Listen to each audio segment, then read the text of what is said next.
Olá, meus amados e queridos irmãos e irmãs. Estamos iniciando mais uma semana. Estamos na 19ª semana do Tempo Comum. E hoje a igreja celebra a memória de um grande santo, São Maximiliano Maria Kolbe, presbítero e mártir. São Maximiliano nasceu na Polônia em 1894. Depois ele ingressou na Ordem dos Franciscanos, ordem menores, conventuais, e São Maximiliano foi um grande devoto da Mãe de Deus, e é ele que fundou um movimento de apostolado mariano, a Milícia de Maria Imaculada. E depois, por meio da revista, deste movimento, de seus outros escritos, desenvolveu um apostolado missionário na Europa, na Ásia. Ele foi deportado depois pelos nazistas ao campo de concentração de Auschwitz e assumiu o lugar de um pai de família condenado à morte pelos nazistas em um ato de represália pela fuga de um prisioneiro do campo de concentração. E ele, no bunker da fome, Kolbe fortalecia e consolava interiormente os outros condenados.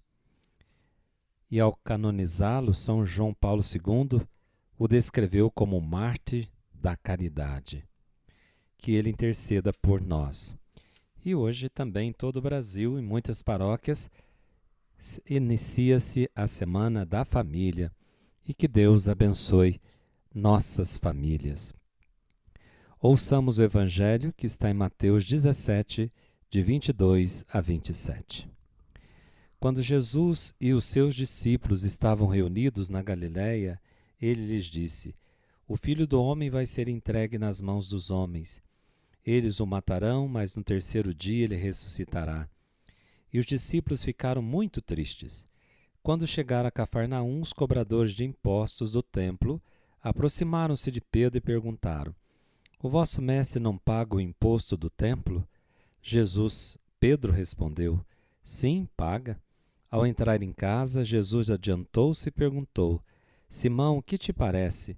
Os seis da terra cobram impostos ou taxas de quem? Dos filhos ou dos estranhos? Pedro respondeu: Dos estranhos. Então Jesus disse: Logo os filhos são livres. Mas, para não escandalizar essa gente, vai ao mar, lança o anzol e abre a boca do primeiro peixe que tu pescares. Ali tu encontrarás uma moeda. Pega então a moeda e vai entregá-la a eles por mim e por ti. Palavra da salvação. Glória a vós, Senhor. Amados irmãos, como Marcos e Lucas, Mateus celebra os três grandes anúncios da paixão de Jesus. E o trecho de hoje refere ao segundo anúncio da paixão. E Mateus afirma-nos que Jesus sabe aonde vai. Jesus sabia de onde veio e sabe também para onde vai.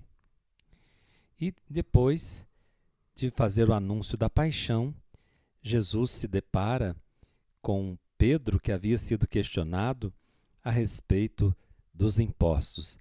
E esses versículos de 24 a 27, nós só encontramos no Evangelho de Mateus. Tem passagens que nós encontramos nos três evangelhos, Marcos, Lucas e Mateus, que chamamos de evangelhos sinóticos, que têm uma semelhança, não é? Embora são colocados em contextos diferentes, mas eles citam alguns trechos de algum dizer de Jesus. E algumas coisas são peculiar daquele evangelho. E esta passagem de 24 a 27, que fala desse peixe que Jesus mandou Pedro pescar para pagar imposto, nós só vemos aqui nos lábios de São Mateus, né? Nos escritos de São Mateus. E nos lábios de Jesus, como na pena de Mateus, são eles um precioso testemunho da atitude de Jesus e também dos judeus cristãos a respeito do templo, de pagar ou não o imposto ao templo. E é bonito vermos também como que Pedro é questionado, Quando chega em casa, Jesus sabe que Pedro foi questionado, mas para não escandalizar, para não dar um mau exemplo, Jesus falou: vai lá, pesca um peixe e da boca do peixe tira uma moeda e paga o imposto. Quer dizer, é uma forma de dizer que em tudo Jesus foi perfeito.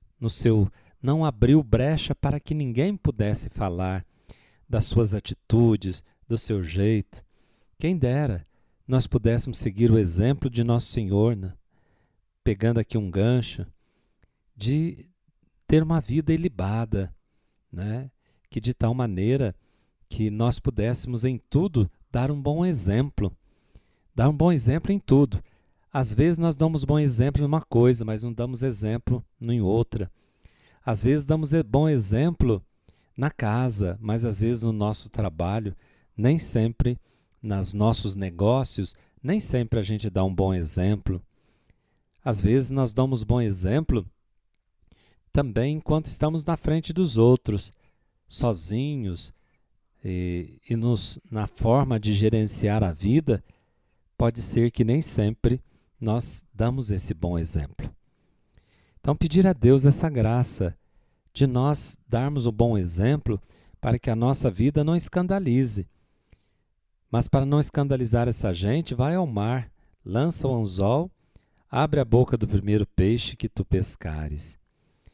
E aqui Jesus ensina, e por meio de Mateus, a comunidade cristã, ela deve dar um bom exemplo diante do Estado, diante das pessoas, deve cumprir os seus deveres, né, diante do Estado. Nós não podemos.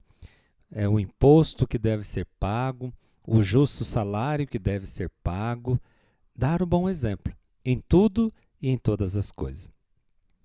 E gostaria também de lembrar aqui que Jesus faz o segundo anúncio da sua paixão no Evangelho de Mateus, quando ele fala que o Filho do Homem vai ser entregue nas mãos dos homens, eles os matarão, mas no terceiro dia ressuscitará.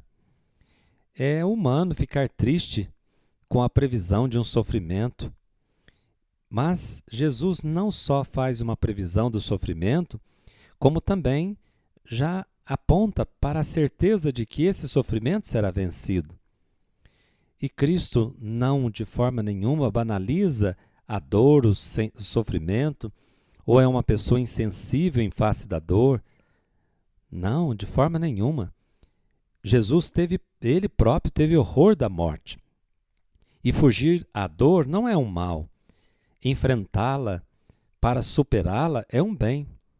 Lutar para vencer a dor, inclusive a dor nos outros, é um dever para os cristãos. E tal esforço deve levar a evitar o que pode perturbar ao trem. Jesus, como eu disse, é isento dos tributos do templo porque é filho de Deus. Falo notar argutamente a Pedro. Entretanto, para sua liberdade, não ofenda o senso comum, enquanto o tributo tinha um significado religioso, paga por si e paga também por Pedro. Então, cumpramos bem, não banalizemos a dor, o sofrimento, mas que também tenhamos uma atitude de liberdade, de obediência aos poderes constituídos, para que possamos, assim, pagar aquele justo tributo na convivência humana, para darmos aí, como eu dizia ainda há pouco, um bom exemplo em tudo. Um bom cristão dá exemplo dentro e fora. Dentro de casa e fora de casa. Dentro de casa e no trabalho. Ou em qualquer lugar que ele esteja. Que Deus nos dê a graça de darmos um bom exemplo para as pessoas. O Senhor esteja convosco, Ele está no meio de nós. Abençoe-vos o Deus Todo-Poderoso, Pai, Filho e Espírito Santo. Amém. Fiquem com Deus e até amanhã. São Maximiliano Maria Kolbe, rogai por nós.